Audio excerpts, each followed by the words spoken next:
자기 자신의 외적인 조건, 이 외모를 포함해서 외적인 조건을 여러분 비관하고 계십니까? 그것 때문에 자신이 없으십니까? 그러지 않게 되기를 바랍니다. 그러나 자신의 외모를 자랑하는 일도 없게 되기를 바랍니다. 자랑할 것이 하나도 없습니다. 왜냐하면 자기가 한 게 하나도 없기 때문입니다. 자랑할 일이 없죠. 똑똑하다고 자랑하십니까? 그것도 자랑할 일이 아닙니다. 내가 한 것이 없기 때문입니다. 재능이 많아서 사람들에게 인정을 받아도 그것도 역시 자랑할 일이 아닙니다. 내가 한 것이 아니기 때문에 그렇습니다. 하나님은 자기가 잘났다고 생각하고 자랑하거나 남을 무시하는 사람을 싫어하십니다. 고린도전서 1장 29절에 보면 하나님께서 세상에 미련한 사람, 약한 사람, 천한 사람, 멸시받는 사람, 없는 사람들을 택하시는 이유가 무엇인지를 밝혀주고 있습니다. 이는 아무 육체도 하나님 앞에서 자랑하지 못하게 하려 하심이라. 아무 육체도 하나님 앞에서 자랑하지 못하게 하시려고 하나님의 약한 자들, 천한 자들, 그리고 없는 자들을 들어 쓰시는 것입니다. 혹시 여러분 지나가실 때 사람들이 지나가다가 한 번 더 돌아볼 정도로 여러분이 잘생기셨다, 또 머리가 좋아서 공부를 잘했거나 재능이 있어서 사람들이 여러분을 인정한다 하더라도 그럴수록 더욱 겸손하셔야 합니다. 그래야 하나님이 여러분을 쓰실 수 있습니다.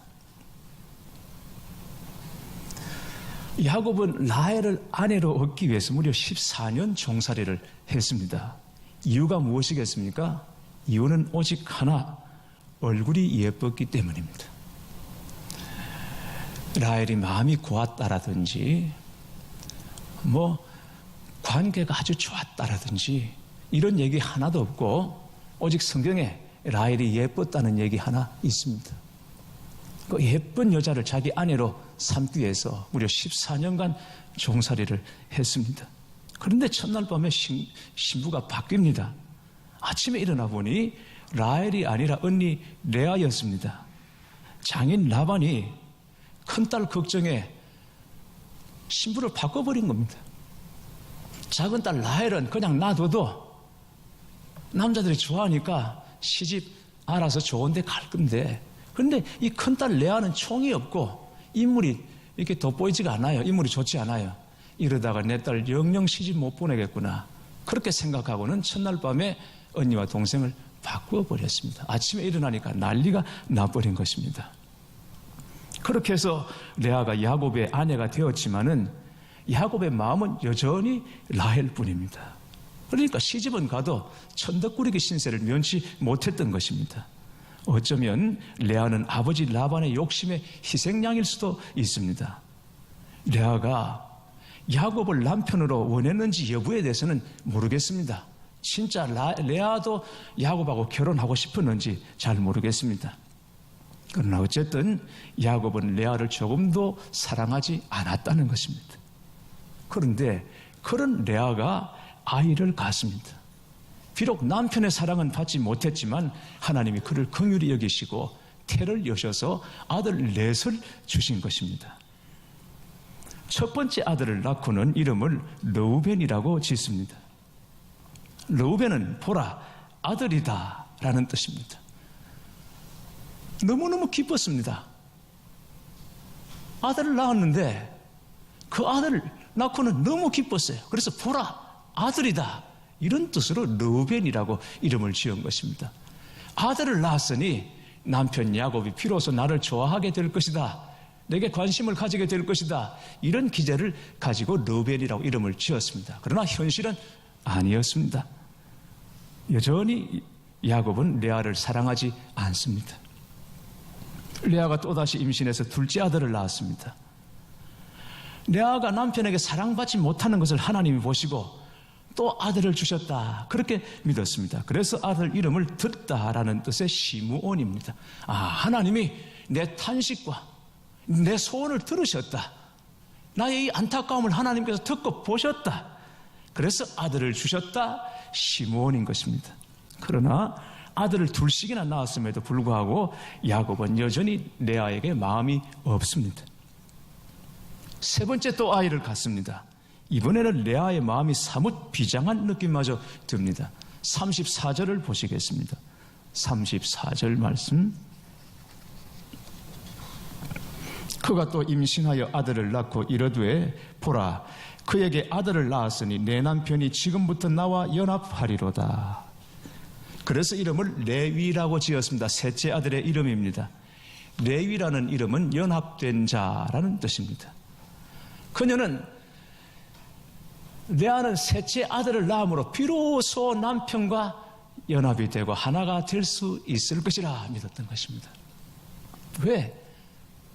자녀가 곧 재산이고 부고 모든 것이라고 여겼던 그때에 아들 셋을 낳았으니까 비로소 이제는 남편이 내게 마음을 주어서 남편과 연합하게 되리라. 얼마나 간절하게 원했던지 아들 이름을 연합된 자라고 지었습니다. 그러나 레아가 아무리 노력을 해도 야곱의 마음이 돌아서지 않습니다. 큰 기대가 도리어 실망이 되었습니다.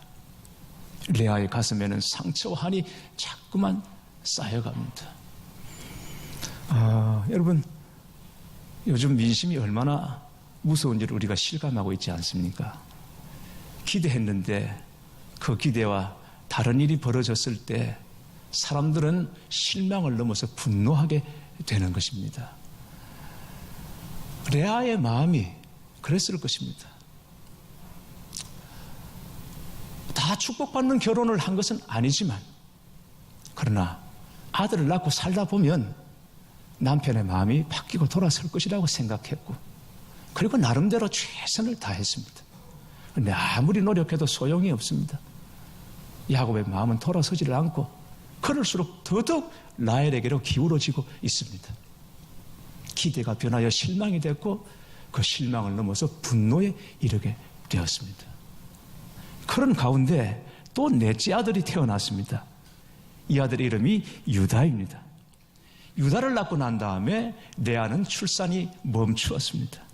네, 여러분, 이 넷째 아들이 태어나면서 레아의 마음에 비로소 변화가 일어나고 있습니다. 넷째 아들을 낳고 난 다음에 레아가 더 이상 남편과의 관계에 대하여 연연하고 언급하는 일이 없더라는 것입니다. 유다는 찬양하다, 하나님을 찬양하다라는 뜻입니다. 유다를 낳고 난 다음에 오직 남편만 바라보고 남편이 전부였던 이 레아가 비로소 하나님을 바라보고 하나님을 찬양하기 시작한 것입니다. 왜? 의지할 분은 오직 하나님밖에 없구나. 내가 오직 남편을 의지하고 남편만 바라보고 살았지만 그게 나를 만족하게 하고 나를 복되게 하지 않았다 하는 것을 레아가 알고는 비로소 하나님을 바라보고 하나님을 찬양하게 된 것입니다. 아들을 낳으면 남편의 마음이 라헬에게서 돌아서 자신에게로 올 줄 알았습니다. 그런데 남편 마음이 바뀌지를 않습니다. 바뀐 것은 오히려 레아의 마음이었던 것입니다. 자신을 바라보지 않는 야곱이 아니라 변함없이 자신을 바라보시는 하나님을 비로소 레아가 바라보게 된 것입니다. 아들의 이름을 유다 곧 하나님을 찬양하나 이 이름으로 지었다는 것은 이제는 남편을 의지하는 사람에서 비로소 하나님을 의지하는 사람으로 변화되었다는 것을 보여주시는 것입니다. 상황이나 사람에 관계없이 사람 때문에 상황 때문에 하나님을 믿고 찬양하는 것이 아니라 하나님을 하나님으로 오직 믿고 찬양하는 사람이 되었던 것입니다. 레아는 아들 셋을 낳을 때까지도 하나님을 찬양하지 않았습니다. 왜? 마음이 남편에게 있었기 때문입니다. 그러나 이제 비로소 하나님을 기억하고 하나님께 찬양을 올려드리는 것입니다. 야곱의 마음이 돌아섰기 때문이 아닙니다. 레아는 고난 중에도 변함없이 자신을 도우시는 하나님, 그 하나님의 사랑을 비로소 경험했기 때문이죠. 그래서 유다를 낳고 하나님을 찬양할 수 있게 된 것입니다.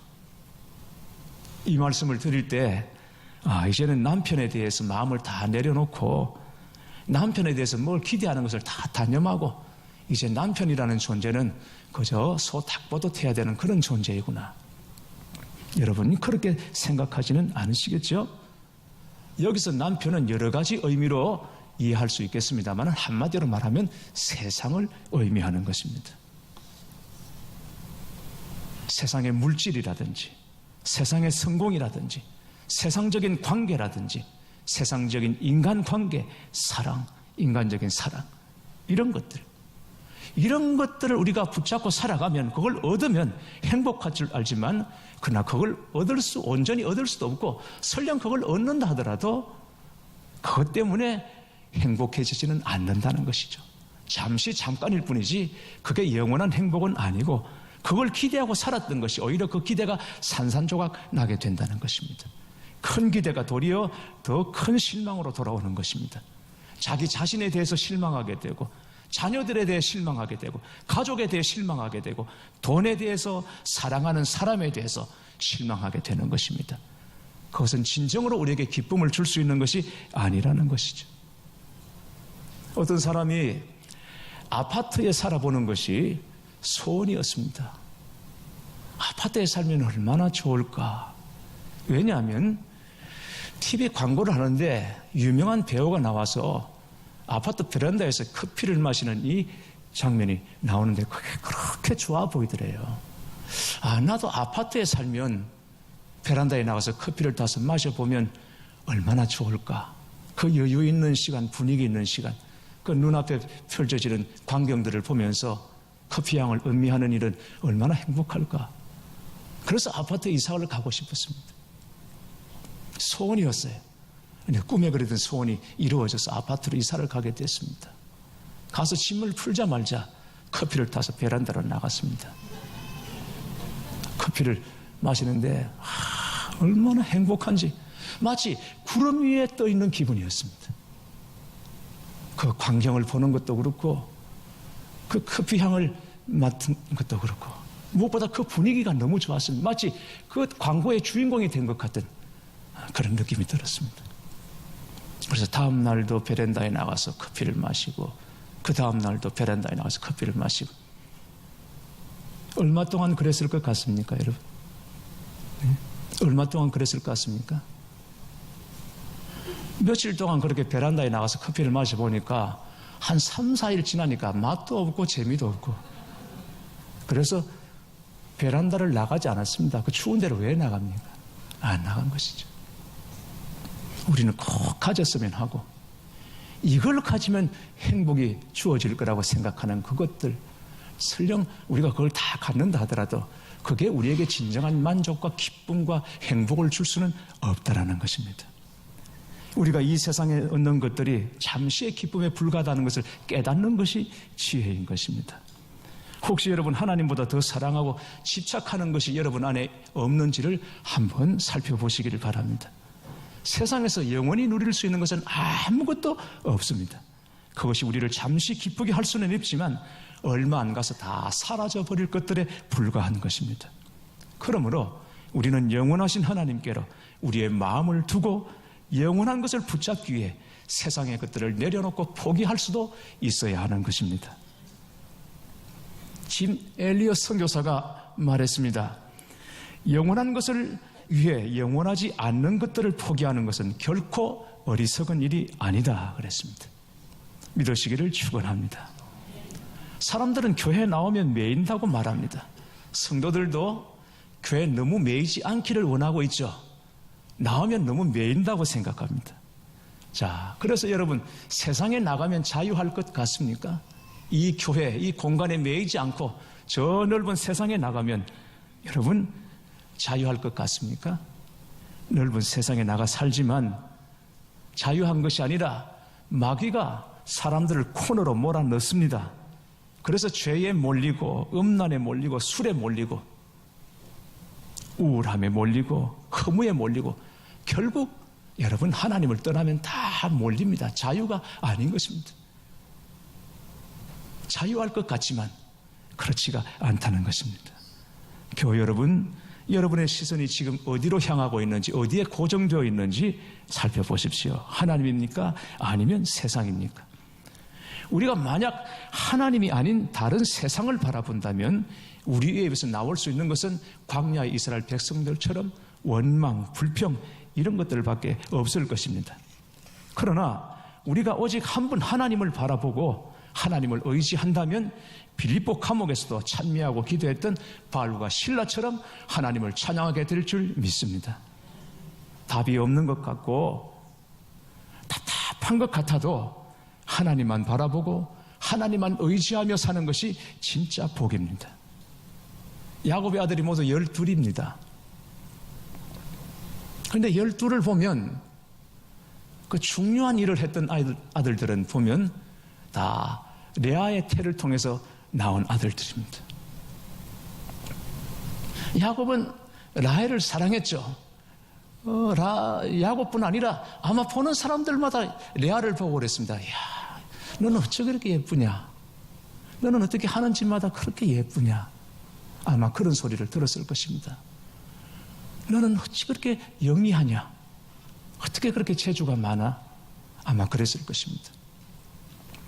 야곱도 그게 좋았습니다. 그래서 결혼을 했습니다. 그런데 여러분, 라헬에게는 아이가 안 생겨요. 총이 없다고 말하는 좀 맹하게 보이는 레아는 아들을 낳았는데 라헬은 아들을 못 낳아요. 그게 아픔이었어요. 그래서 라헬이 아들을 낳는 언니를 보고 뭐라고 그랬습니까? 뭐라고 그랬을까요? 못생겨가지고 애는 잘 낳는다고. 그게 시기심이고 질투심이고 그랬습니다. 그래서 자기도 아이를 낳기 위해서 간절히 원했습니다. 그래서 낳은 아이가 누구입니까? 2 아들을 낳습니다. 그렇습니다. 요셉과 베냐민을 낳습니다. 요셉을 낳고는 이 라헬이 이름을 요셉이라고 지었는데 요셉의 뜻이 또 하나 더 만족이 안 되는 겁니다. 기쁘지가 않습니다. 하나를 낳았는데 또 하나 더 만족이 안 돼요. 그래서 하나를 낳았어요. 베냐민을 낳았어요. 그런데 베냐민을 낳을 때는 상고 끝에 그만 죽고 맙니다. 죽는 순간에 태어난 그 아이의 울음소리를 듣고는 죽기 직전에 이름을 부르죠. 베냐민, 내 슬픔의 아들이라는 뜻입니다. 라헬이 대단히 복받은 것 같지만 결국 여러분, 라헬이 복을 받은 것이 아니라 레아가 복을 받은 자입니다. 레아를 통해서 낳은 아들들이 이스라엘에 다 중요한 역할을 하는데 셋째 아들 레위, 제사장 지파의 사람이에요. 넷째 아들 유다, 명실공히 이스라엘을 대표하는 아들입니다. 그리고 이 유다 지파에서 바로 메시아 예수 그리스도께서 오시는 것입니다. 창세기 49장 보면 라헬이 죽는 장면이 나오고 또 레아도 죽습니다. 그렇게 정말 죽고 없어 못 사는 라헬이었는데 라헬이 죽고 난 다음에 야곱이 장례를 어떻게 치르냐면 길가에다가 묻습니다. 라헬을 사랑했던 여인이죠. 인생을 다 바쳤다고 해도 과언이 아닐 정도죠. 그런데 여러분, 레아가 죽었을 때는 이 레아를 어디다 안장하냐면 아브라함과 사라가 들어가 있는 묘실, 이삭과 리브가가 들어가 있는 조상의 묘실에 레아를 안장합니다. 그리고는 장례를 치르면서 자식들에게 말하기를 내가 죽고 나면 꼭 저 묘실에다가 나를 묻어다오. 그렇게 유언을 하고 떠나는 것입니다. 결국 보십시오. 누가 사랑을 받았습니까? 누가 복을 받았습니까? 결국은 라헬이 아니라 레아였던 것입니다. 하나님만 바라보고 하나님만 의지했던 레아, 하나님 그를 축복하셔서 결국은 복 있는 자, 사랑받는 자로 만들어 주셨다는 것을 여러분 기억하시기 바랍니다. 어느 목사님이 은혜 받은 이야기를 했습니다. 은혜 받는 비결은 오직 하나, 하나님을 간절히 찾는 것뿐이라는 것입니다. 은혜 받기 위해서 사람들과 어울려서 기도원에 함께 올라가서 기도를 하는데 기도하는데 소낙비가 내려서 사람들이 소낙비가 내리니까 산에서 기도하다가 다 돌아가 버립니다. 근데 그는 소낙비를 맞으면서 기도합니다. 하나님, 저는 돌아갈 수가 없어요. 은혜 주세요. 그리고는 사모하면서 그 비를 다 맞으면서 기다렸다고 합니다. 하나님, 저는 아는 사람도 없고 집에 힘 있는 사람 하나 없고 심지어 우리 집안에 동장 한 사람 나온 사람이 없고 오직 주님뿐인데 주님 은혜 주세요. 은혜 주세요. 그 피를 맞으면서 은혜를 구했을 때 하나님께서 은혜를 부어주시고 성령으로 임하여 주셨다고 말씀하는 것을 들었습니다. 교회 여러분, 고난 중에 있습니까? 그렇다면 십자가를 지신 주님 바라보시기를 바랍니다. 우리가 언제 하나님께 감사와 찬양을 올려드릴 수 있습니까? 마음의 소원이 이루어졌을 때입니까? 아니면 상황이 원하는 방향으로 흘러갈 때입니까? 그렇지 않습니다. 어떻게 상황이 다 우리가 원하는 대로 갈 수 있습니까? 어떻게 우리 마음에 원하는 대로 다 이루어질 수 있습니까? 우리가 찬양할 수 있는 것은 십자가를 바라보고 변치 않으시는 하나님의 사랑과 은혜를 우리가 알게 되었을 때, 그때 기쁠 때나 슬플 때나 하나님을 찬양하게 되는 것입니다. 하나님은 우리의 연약한 것을 채워주시기 위해서 우리에게 오셨습니다. 인자가 온 것은 양으로 생명을 얻게 하고 더 풍성히 얻게 하려 함이라 주님께서 말씀하셨습니다. 그러므로 때로는 우리의 못난 것, 우리의 연약한 것, 우리의 부족한 것이 오히려 축복의 조건이 될 수 있음을 믿으시기 바랍니다. 잘난 것 때문에 여러분 자랑할 거 하나도 없습니다. 인물 가지고 자랑할 거 하나도 없습니다. 전에 우리 어느 장로님이 말씀하시던데 나중 되면 다 똑같다는 거죠. 인물이 5, 60 지나면 다 똑같고, 똑똑한 것도 한 5, 60 넘어가면 다 똑같고, 어디 뭘 뒀는지 하나도 기억도 안 나고, 그래서 안 잊어버리려고 적었는데 어디다 적어뒀는지도 모르고 다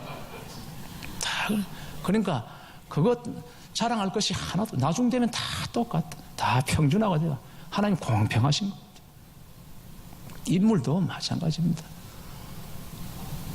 전에 지방에서 부목사 할 때 새벽 기도를 인도하는데 새벽에 새 가족 한 분이 왔는데 얼마나 반가운지 할머니 한 분이 오셨어요. 너무너무 반갑더라고요. 새벽에 새 가족이 찾아오니까 너무너무 기쁜 겁니다. 너무 반갑고 기뻐서 설교를 하고 내려가서 안수기도를 해드리려고 보니까 세상에 교회 권사님이세요. 화장을 지우고 나왔는데 완전 할머니가 됐더라고요. 낮에는 몰랐습니다. 근데 화장을 지우고 나오니까 할머니가 됐어요. 아이고, 저는 새 가족인 줄 알고. 아무것도 자랑할 것이 없습니다. 네. 겸손하게 오직 주님만 바라봐야 합니다. 그러면 우리의 못난 것도 약한 것도 부족한 것도 거기 하나님이 은혜를 채우시는 그릇이 되는 줄 믿으시기 바랍니다. 세상 것 구하지 마시고 오직 하나님만 구하십시오. 레아가 유다를 얻고 비로소 하나님을 찬양했던 것처럼 우리는 오직 예수 그리스도로 말미암아 만족하고 기뻐하고 하나님을 찬양할 수 있는 사람들입니다. 여러분들에게 그 은혜가 넘치시기를 주님의 이름으로 축원합니다. 우리 함께 기도하십시다.